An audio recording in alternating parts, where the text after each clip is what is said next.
चलो देखिए, आज न्यू चैप्टर शुरू कर रहे हैं, चैप्टर 7। चैप्टर 7 है, समझना है बात को। और चैप्टर का नाम बोलो human health. Human health, human health and disease तो चलो स्टार्ट कर देते आज की कहानी। Human health and disease. Human health and disease बोलोगे सर, ह्यूमन तो समझ लिए, हेल्थ भी समझ लिए, डिजीज नहीं समझते। जानते हो, कभी इसको छोटा छोटा करके तोड़िए। डिजीज मतलब आपके सुकून को जो खत्म कर दे। आपके ईद का मतलब होता है चैन, सुकून। जो आपके सुकून को बाधित कर दे उसी को क्या कहते हैं? डिजीज। क्या कहते हैं? डिजीज। ये दुनिया बहुत जमाना से चलते जा रहा था, इंसान अलग। जानते पहले जमाने में इंसान बीमारी का शिकार होते थे, लेकिन लोग नहीं समझ पाते कि उनको कौन सा बीमारी हुआ है। लोग नहीं समझ पाते और धीरे धीरे क्या कि इंसान का मौत होता, क्योंकि बहुत सारे डिजीज का डिस्कवरी नहीं हुआ। हाँ, फिर तो बहुत सारी बीमारी का ट्रीटमेंट हो जाता है। इंसान का जो मोर्टेलिटी रेट है, मरने का जो रेट है, वो घट चुका है। आखिर यह डिजीज, इस चैप्टर में हम लोग बहुत सारे डिजीज के बारे में पढ़ेंगे और जानेंगे। जानते हो स्टार्टिंग टाइम का दुनिया कैसे चल रहा था? पहले लोग देखिए, आज हम लोग जो फीवर कहते हैं, फीवर, पहले जानते हो फीवर का पता कैसे लगाते? बड़े बड़े साइंटिस्ट लोग बोलते थे, जिसका जो बाइल होता है, मतलब क्या कहते हो, पित्तरस, अगर वो बाइल ब्लैक कलर का हो जाए, किस कलर का? ब्लैक कलर का हो जाए, तो उस इंसान को फीवर पकड़ लेता है। फीवर उस इंसान को क्या पकड़ लेता है? याद रखना, समझना है, देख लीजिए। तो सबसे स्टार्टिंग टाइम का दुनिया था, अभी उतना डिस्कवरी नहीं हुए थे। देखिए, ब्लैक बाइल,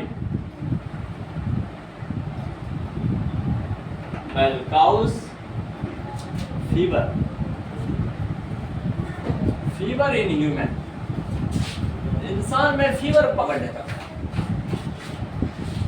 तो उस टाइम में क्या कर, उतना ग्रेट साइंटिस्ट थे ना, इस तरह से पता लगाते हैं कि आखिर कोई भी बीमारी जो होता है उसके मेंटल दिमाग एफेक्ट होता है। ये आखिर वो न्यूरॉन वाला जो सेल होता है, कोई भी बीमारी आपके बॉडी में रहे तो न्यूरॉन वाला सेल उसके दिमाग को एफेक्ट करता है। इस प्रकार से मानना, दिमाग को प्रभावित करता है। अरे जैसे कि आपका लॉस ऑफ एपेटाइट,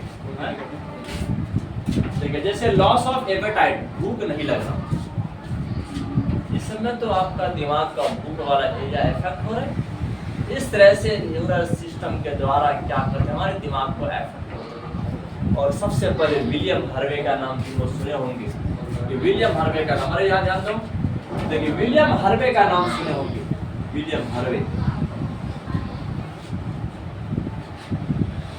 आप ये जो विलियम हार्वे है, सबसे पहले ब्लड सर्कुलेशन का खोज किया। यही बंदा थे जिसने फर्स्ट टाइम बताए थे कि इंसान का जो नस होता है उसमें ब्लड चलता, उसमें ब्लड चलता। इससे पहले कोई और नहीं बताया, समझना है। सबसे पहले फर्स्ट डिस्कवर्ड ब्लड सर्कुलेशन। तो समझ लें, ब्लड सर्कुलेशन का सबसे पहले खोज किए थे हमारे चाचा विलियम हार्वे ने। किसने? विलियम हार्वे ने। देखिए, ब्लड सर्कुलेशन का खोज किया। हाँ, इस ब्लड सर्कुलेशन का जब खोज किए, इसके बाद हमारे चाचा बता दिए कि जानते हो, ये जो ब्लैक बाइल है, बाइल पीला है, क्या कहते हो, काला हो जाना, ये कंपल्सरी नहीं है बीमारी के लिए, कंपल्सरी नहीं है। बहुत सारे इंसान के अंदर में क्या जांच पड़ताल किए तो इसका यह कंडीशन नहीं था। तो हमारे चाचा ने देखे कि बहुत सारा डिसीज क्या कहते हैं बैक्टीरिया इसका जिम्मेदार था, फंजाई था और हेलमिन था, कि ये सब जो क्या कहते हैं वायुमंडल का जितना भी जीवाणु है, जमीन का जीवाणु है, आपका प्रोटोजोआ लोग है, कवक लोग है, वायरस लोग है, वो लोग बीमारी फैलाते हैं। अभी भी जानते हैं, अभी भी कहते हैं कि आज जो हम लोग का बॉडी जो इफेक्ट हो रहा है, प्रभावित हो रहा है, इसका रीजन क्या है? कभी सोचे इसका रीजन कैसे हमारा बॉडी इफेक्ट होता है? इसका रीजन बताते हैं, देखिए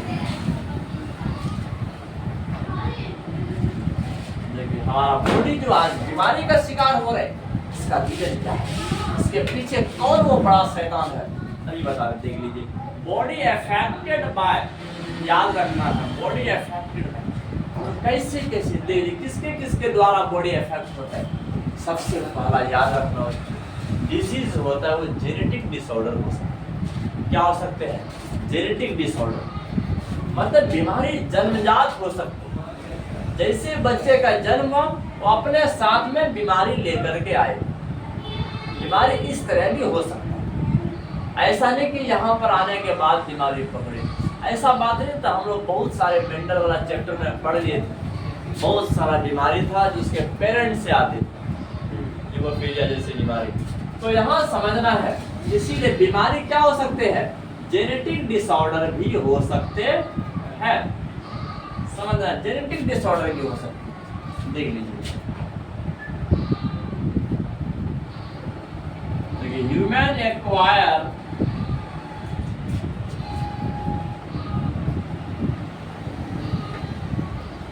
acquire some disease from birth,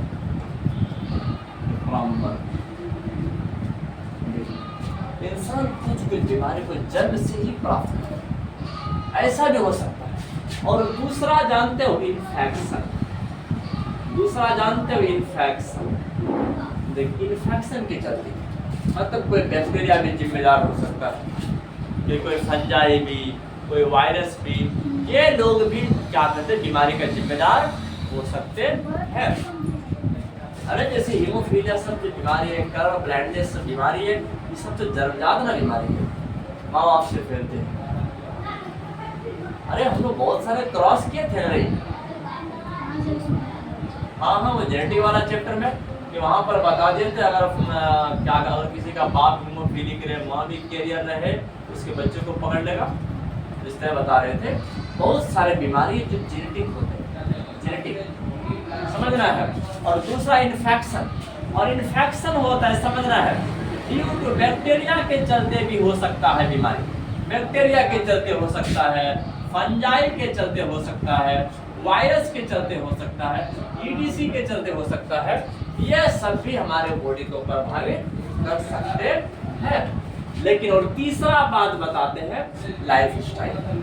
बोलोगे सर लाइफ स्टाइल, बोलोगे इसके चलते कैसे हो सकता है? लाइफ स्टाइल तो बिल्कुल याद रखना है। देखिए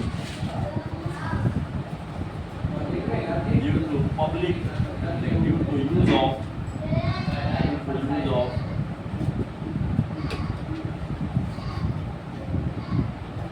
unhygienic food, the lack of exercise,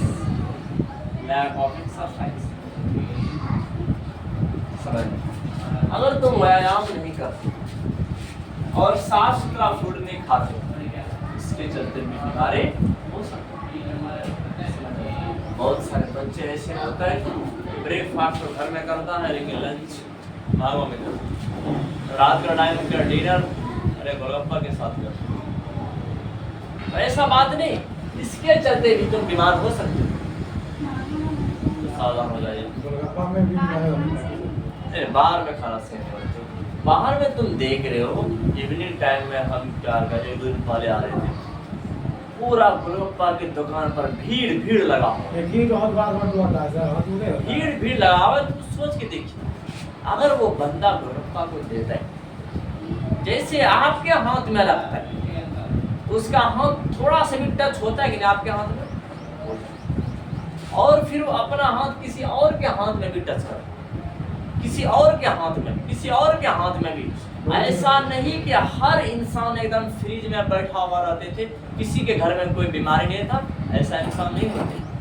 बहुत सारे इंसान हैं जिसके घर में निमोनिया का बीमारी का पेशेंट रखा हुआ है और उसका बेटा गोलगप्पा खाने गया। बहुत सारे ऐसे घर हैं जिसके घर में सबको टाइफाइड का बीमारी है, उसका बेटा ठीक है जो गोलगप्पा खाने गया। ऐसे होते हैं। तो बीमारी ऐसे क्या ये सब जो अनहाइजीनिक वाला जो फूड है, अरे वो भी बीमार पड़ते हैं। जो ठीक होते हैं वही बेचने के लिए आते हैं, जो बीमार पड़ते हैं अपना दुकान को बंद कर देते हैं। बात ऐसी होता है। तो बीमारी अनहाइजीनिक फूड तुम देख रहे हो कि अभी सिर्फ स्वाद के चलते, इस जीव के चलते हम लोग बिल्कुल अनहाइजीनिक फूड खाते हैं, जिसके चलते बीमारी हो सकता है।